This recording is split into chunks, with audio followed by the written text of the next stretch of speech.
Hello and welcome to video lecture series in sociology. Today we are going to discuss chapter 4 titled as Culture and Socialization from your textbook Introducing Sociology. For understanding, we will divide this chapter into 4 parts. In the first part, we will discuss about culture and its components. In the second part, we will talk about various aspects and dimensions of culture. In the third part, we will talk about cultural change and how culture gives us identity. And in the final part, we will discuss about socialization and various agencies involved in the process of socialization. Let us start discussing about culture. What is culture, or what do we mean by culture?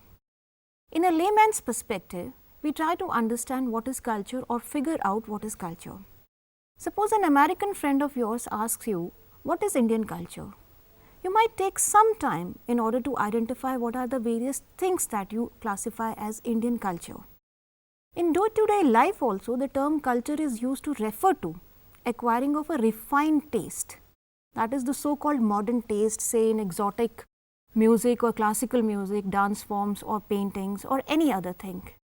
This refined taste is called as culture, and it distinguishes us from the other so-called uncultured masses, although we should not use this word as uncultured, but like preference for coffee over tea. So what is this culture that we adopt or reject? We often use the term culture in our daily life, but what do we mean by it? It becomes very difficult for us to explain this to anybody who asks you about what is Indian culture.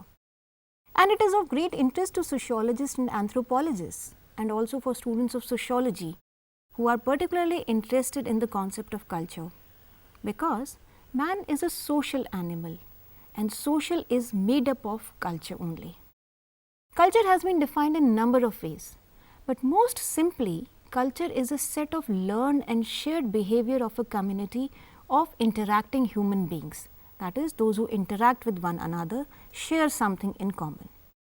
Sociologists look at culture not as something that distinguishes individuals, but culture is a way of life in which all members of a society are socialized. As a way of life, what does it include? As a way of life, culture includes your language, rituals, norms, traditions, values, dress patterns, food habits, religion, mannerism, architectural styles, family structures, and almost everything that is part of your society and social structure.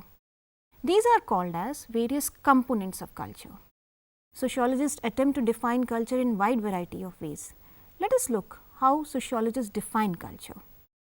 Bronislaw Malinowski says, culture comprises of inherited artifacts, goods, technical processes, ideas, habits and values.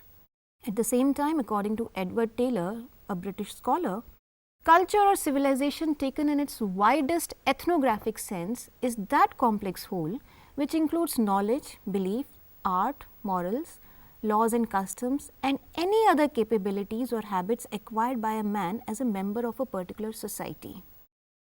Culture is collective programming of the mind which distinguishes the members of one category of people from other.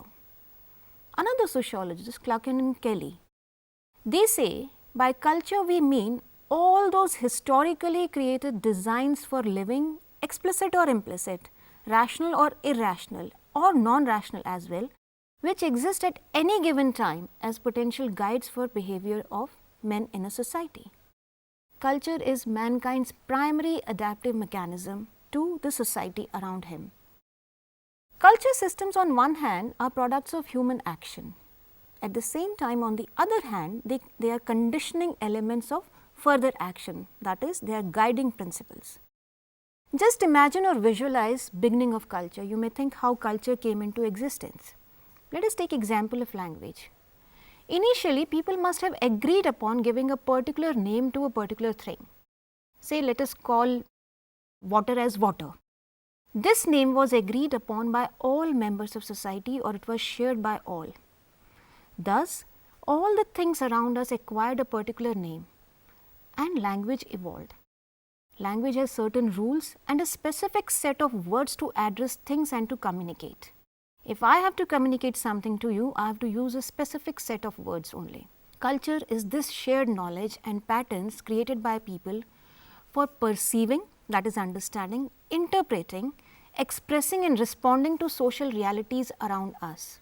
According to Talcott Parsons, culture consists of those patterns relative to behavior and the products of human action which may be inherited. That is, these are passed on from one generation to another independent of the biological genes.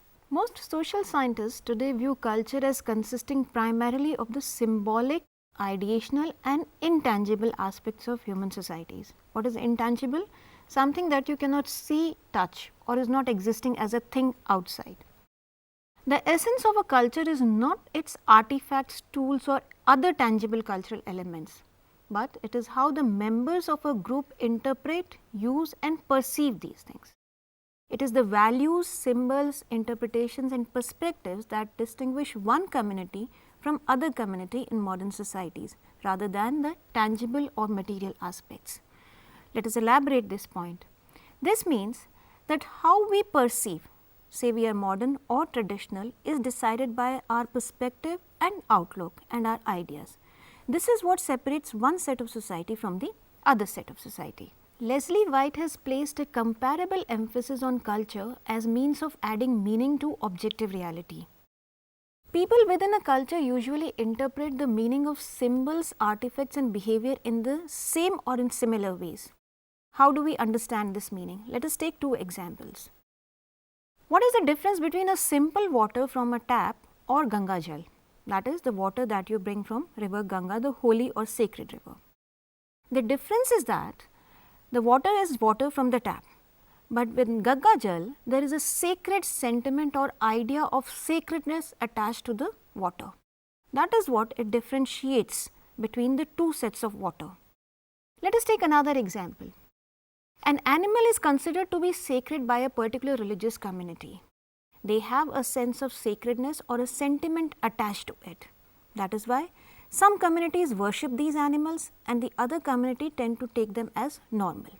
According to Clifford Geertz, we look at human actions in the same way as we look at words in a book and see them as conveying a particular message. Man is an animal suspended in webs of significance. He himself has spun. I take culture to be those webs. The search is not for causal explanations like A leads to B. What is a causal explanation? But it is for interpretive one, that is for the search of meaning, what is good or bad in the society.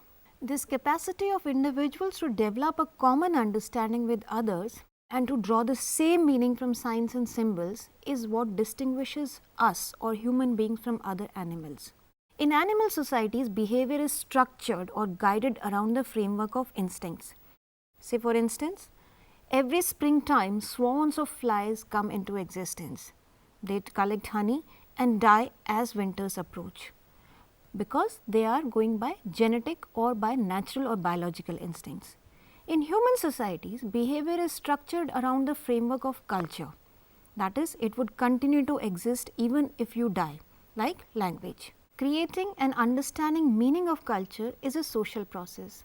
We learn it in the community of people around us, like in families and groups. We also among them learn to use tools and techniques as non-material signs and symbols through interaction with people around us in different social settings. This knowledge that we acquire or share with others is systematically conveyed or passed on to successive generations, either orally or through books. The learning of culture is called as process of socialization. Socialization prepares us for carrying out our roles and responsibilities effectively and successfully in society. Every individual in society, as you know, has certain social roles and responsibilities and a corresponding set of expectations, like father is a social role, he has certain responsibilities and there are certain set of expectations from this role. There are other roles like mother, teacher, student, daughter, son, whatever you count as. As you grow, you know that what is expected from you from this particular role. You don't rehearse every day, every time you go to school that you have to act like a student.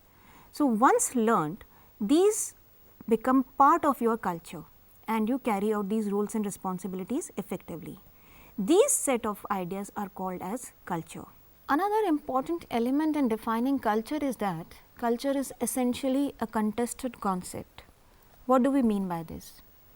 By this we mean that there is no agreed definition of culture. As we have discussed, there are various aspects and ways of defining culture. But in sum, there are certain characteristic features that can be called as essential components of culture. The first one is, culture is a way of thinking, feeling, acting and believing. For example, vegetarianism. How you think about eating non-veg or vegetarian food. How do you feel towards eating another life, or how do you believe in eating vegetarian or non-vegetarian food.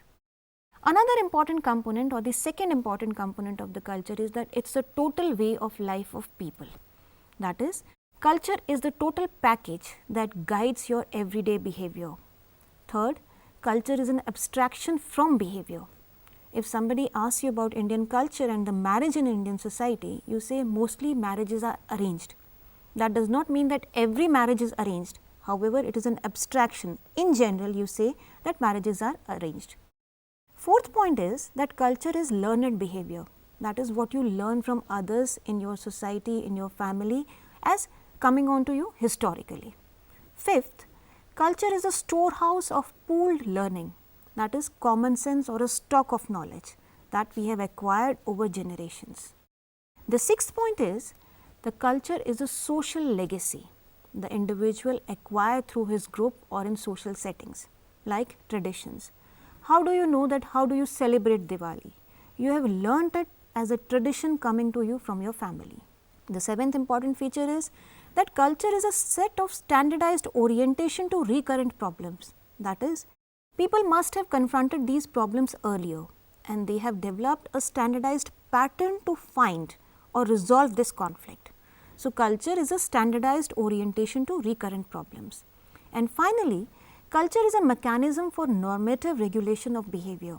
That is, it guides people to do or ought to do certain ways of things in life. Say for example, heaven and hell. Nobody has seen heaven or hell. These are cultural constructions or abstractions. However, the very fact that you say that if you do good things you will go to heaven, or if you do bad things you will go to hell, culture somehow guides your behavior. The unseen entities tend to guide your behavior and regulate your behavior. Now, do you find anything common in these definitions and explanations of culture that we discussed just now? You will see that the first, there is an emphasis on ways, that is patterns of behavior. That is how people are acquired to behave in a particular society. The second important element in this definition was, or in these characteristic features was, it is shared by all or it is shared by the community. The third important component emphasized upon learning through process of socialization. And finally, the fourth important element is that it directs the behavior of people or acts as a set of guidelines for people to follow. Culture also provides us identity. It helps us to define who we are, what group we belong to, what is our history, who am I. It gives us a sense of belongingness or rootedness to a particular community.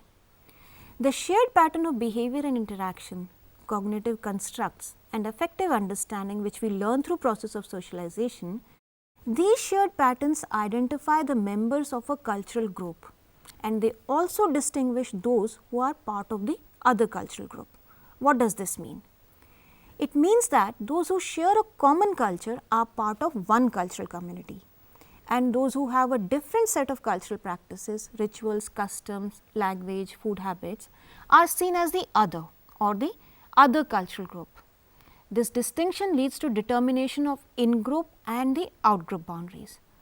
Also, the members of the in-group see themselves as us or we belonging to a particular group as compared to the others, those who become part of the out group or those who become the part of the others. To conclude, let us summarize what we discussed in this part of the chapter. In this part of the chapter, we started discussing about what is culture or what do we mean by culture. We discussed about various definitions of culture and various components of culture. We also discussed about aspects and important components or elements used in defining the concept of culture and understood that how culture is a contested concept. In the next part of this chapter, we will discuss how different cultures emerge in different physical settings and about various dimensions of culture.